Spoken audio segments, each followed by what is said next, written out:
name's Joy Randels. I'm the CEO of New Market Partners, which is a startup accelerator. Our goal basically is to help make startups successful. We do various different functions inside the organization, everything from helping with go-to-market strategy through funding and M&A activities. In addition to that, I'm the co-founder of Nurturism Media Group, Digital Collective, and Apply G2, which is a security consulting company that's based here. Beyond that, my most recent venture was a company, Velocitude, which we started and took it from launch to sale to Akamai Technologies in only 14 months, which was not the original intent, but when they continue to knock at your door, you have a tendency to eventually say yes. And I attribute that basically to the people and the team that we had and our ability to focus and execute in a timely manner.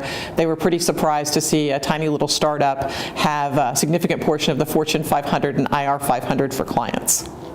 Due diligence is really about asking hard questions, and versus proving them right or proving the facts right, it's about making sure that you can't prove them wrong.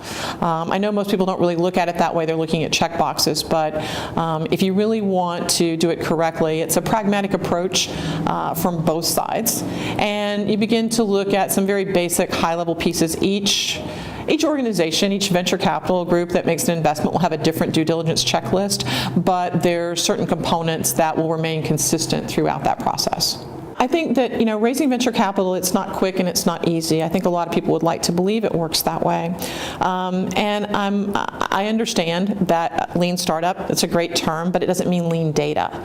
So the reality is you should start to prepare that lean startup canvas and the basic pieces that you're going to need to send out, which would be a pitch deck. You're going to need a good one-pager to circulate to get in the front door, and an executive summary. That information really should come from an operating plan that's been backed up by some market research and the ability to know that a customer will actually pay for your product. I think if you look beyond that, you start to look at what the components of that are. In your pitch deck, it's not fluff. It really becomes very factual in what you want to put in there. And it's not a product pitch.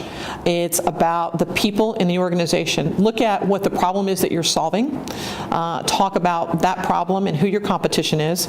Don't say that you don't have any competition, because that means there's no need for your product. You should talk about the founders and what they bring to the table, how you want to scale the business, and what the problems are that you're encountering. Should never be more than 20 slides, and every single slide in the deck should have a real purpose. Beyond that, they're going to ask for financials. You can start with something that's very high level, but you should put together a 3-year projection of what your financials are going to look like. It doesn't need to be done in GAAP accounting principles or anything like that. An Excel spreadsheet's fine, but you should have that. And most importantly, you should be prepared to answer the questions, and there'll be a lot of questions. When you start to look at your financials, if you're putting that together, they should be based on a monthly forecast throughout a 3-year period.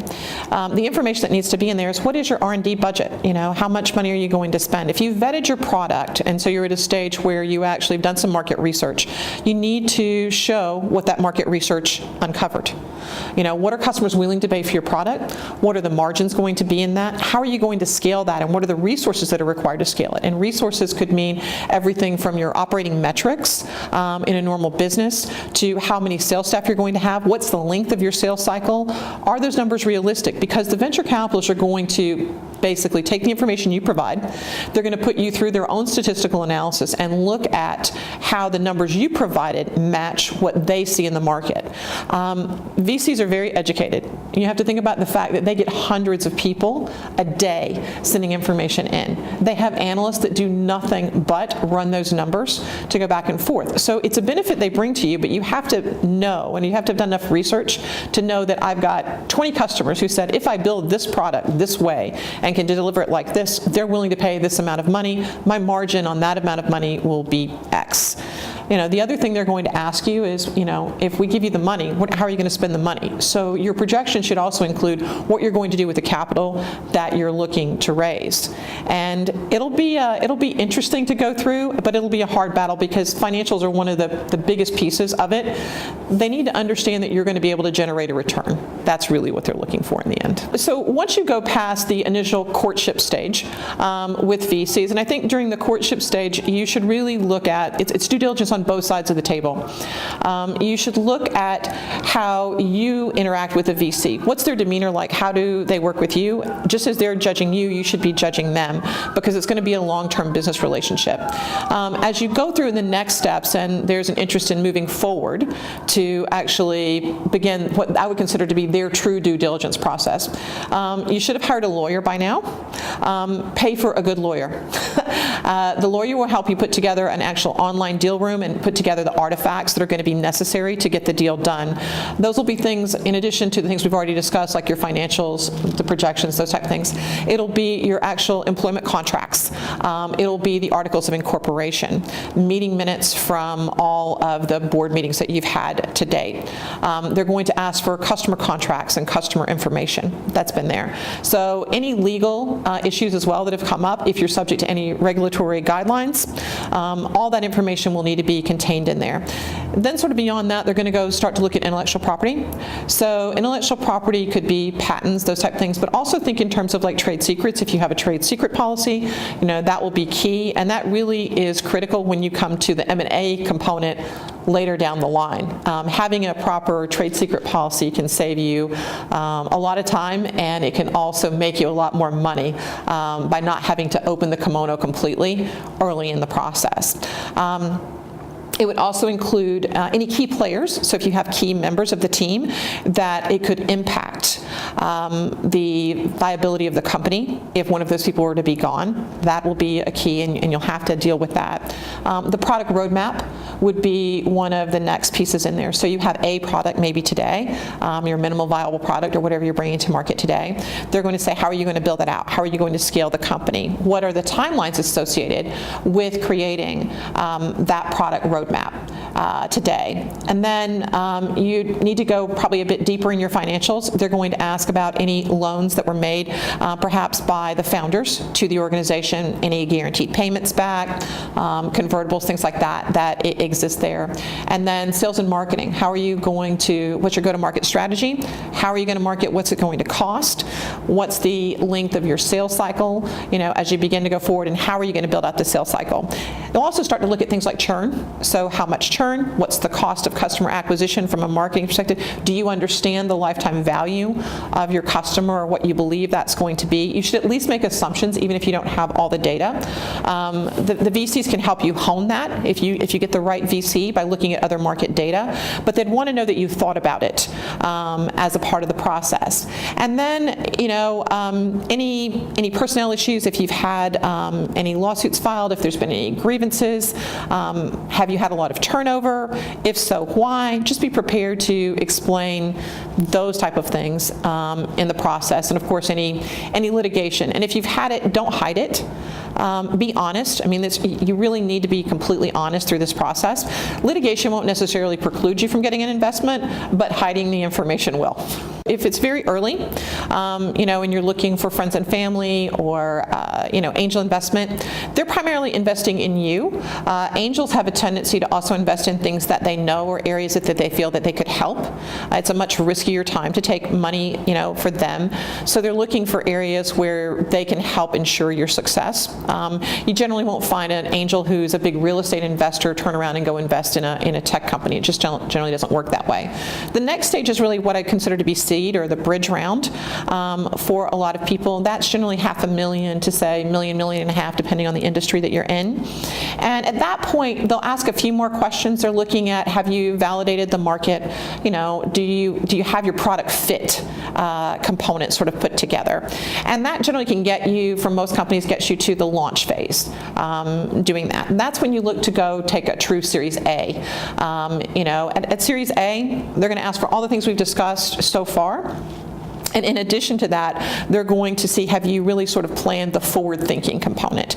So think about what the metrics are that you're going to run your business by, and how you're going to measure those and be able to be accountable to a real board of directors as you move forward. Because for the venture capital investment, you're going to be giving up seats on your board. Each VC will want at least one, if not two. They'll generally try for 2 seats on the board in order to have more votes so that they can control. Usually the VCs will want to split the deal with another VC, so you end up with 2, maybe giving up 2 seats or 4 seats on your board, which generally puts them in a controlling component. So just something to be aware of. After you've taken your Series A and you go on to the follow-on rounds, then it really becomes about business metrics and how you create valuation. It's harder to ascertain valuation earlier on because a lot of it is very subjective, and so there'll be a lot of arguing back and forth. Once you've had a little bit of time out there, then it changes and it becomes a multiplier, and it's really simple math. VCs will look at how much money they have under management against the amount of money that you're asking for and how many deals they do over time, and look at what they want as far as an ownership stake, which generally ends up being, an additional 20 or 30% for that next round. And as long as the math works, it's much easier to get those follow-on rounds than it is the initial round because you've proven yourself in the market. When the VCs start to dig deeper and begin to look at the key components of the business, the key people in the business. So your founders and your executive team. So even if you weren't a founder, but you were brought on early on and you're part of the critical management team, you can expect that in addition to validating everything you've ever said in your life is true, they're going to run a credit check. They're going to search your legal background. If you've ever got a federal clearance, the process is similar. They'll want to know if you said you went to college. They're going to validate, did you go to college where you said you went to college? They're going to look at your previous employers and have those conversations. If you've raised venture capital or worked in a VC-backed company before, they're going to call all their friends and they're going to ask how things went in those deals. How were you to deal with? They're going to talk to customers and ask about you and how you've engaged with the client and what your demeanor's like. And all the VCs know each other. So they either know each other and they all go play golf together, or they're one step removed from that. So just be honest and truthful. People get fired, things happen. You could have gotten fired because you stood up and did the right thing. So be honest about what you're telling them, because they will find out in the end, and those kind of things can kill the deal, if you're not honest.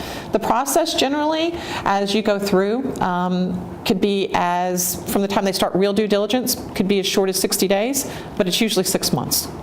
To be honest, and people should start looking for funding probably 12 months before they think they need it. So as you're going through the process, you can go out and make 100 pitches to get 5 or 10 VCs interested in working with you. Once they express an interest, then they're going to take a look at the pitch that you've given them, and in that pitch you're going to say, these are my 3 or 4 metrics that I'm measuring against. This is what I believe I'll accomplish in 90 days or 6 months or a year. Most VCs then will kind of take a step back and they'll say, great, we like the idea. Let's talk again in 90 days. Let's talk again in 6 months. You should keep the dialogue open during that process, but bear in mind what they're looking for is to see how you performed against those metrics. In that time period, if they have a real interest, they'll also start to look at other people in the market and see how they're performing against the metrics that they've set forth. If you're on par or above, then your chance of getting an investment is pretty good at that point in time. And that process could, like I said, I've seen it run as short as 90 days. But the norm's about 6 months, and for big enterprise deals or medical devices and things like that, it could certainly run a 12-month duration. And throughout my career, I've found that the majority of the deals that go bad because of poor due diligence, and that's whether it's from a venture capital investment perspective or even in the M&A process. And that's why I stress being honest. So I had a situation where I was an investor and a part of a company that they actually ended up selling intellectual property that didn't belong to them. The person on the other side of the equation didn't do the proper due diligence to know whose product they were buying. In the end, the investors in the company who created the original software, the people who sold something that didn't belong to them, as well as the acquirer, all the investors lost their money, millions of dollars. The banker who sat in the middle of this, who unknowingly brokered the deal, lost $500,000.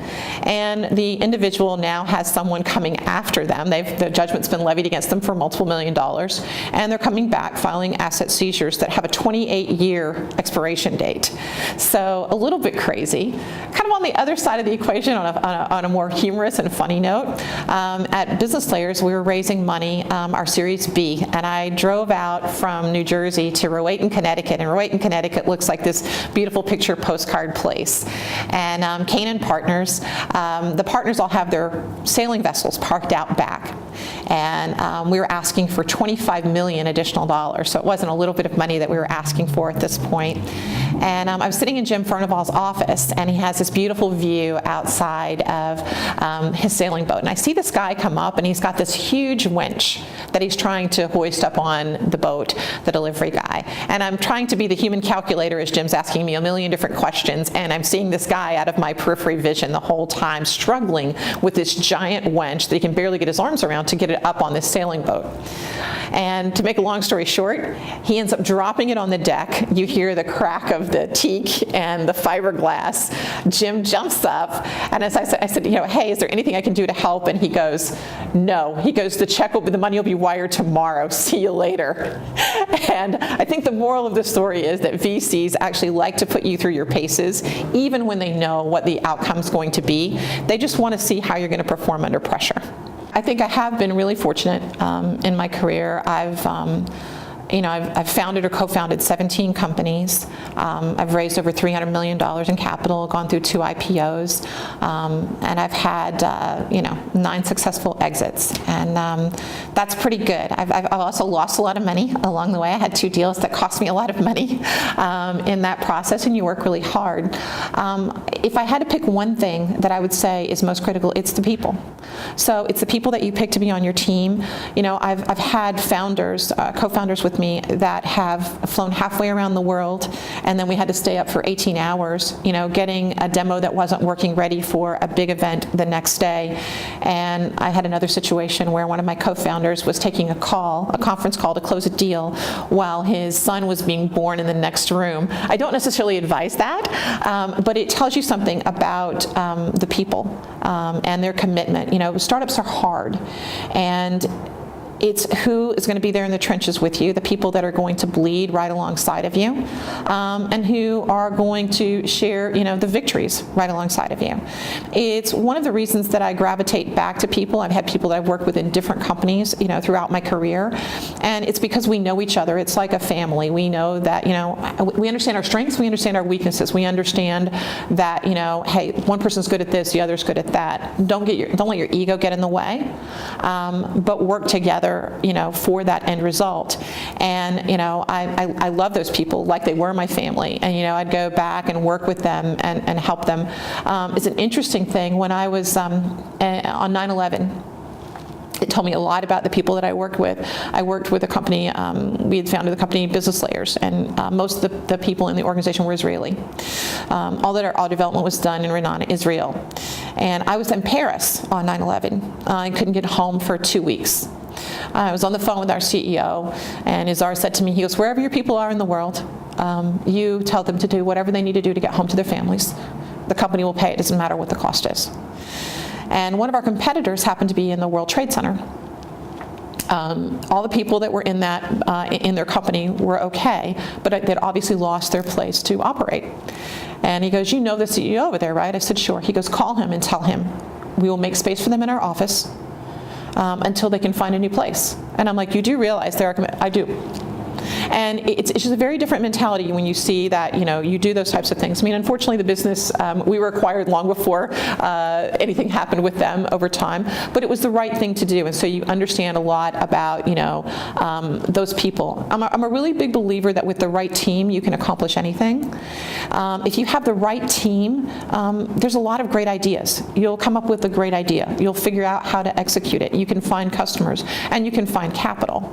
But in the end, it's those people that are either going to have you win or have you lose. So don't be afraid to, look for the right people. When you're picking out your advisory board and your board of directors, be willing to give up equity to get the right people. The right people can open the doors that will lead you into accounts. We would have never sold Velocitude in the time frame we did if we didn't have the board of directors that we had. We picked brilliant people who really helped us open doors with companies like Office Depot and Starbucks and Tom's Shoes and Chanel. Those are things that we couldn't have accomplished on our own, even though we were successful serial entrepreneurs. And so the value of giving up 10% of your company overall and being able to have a successful exit in under 2 years, there's a huge value there. And they're great people, and we won together. So to me, in the end, it's just all about the people.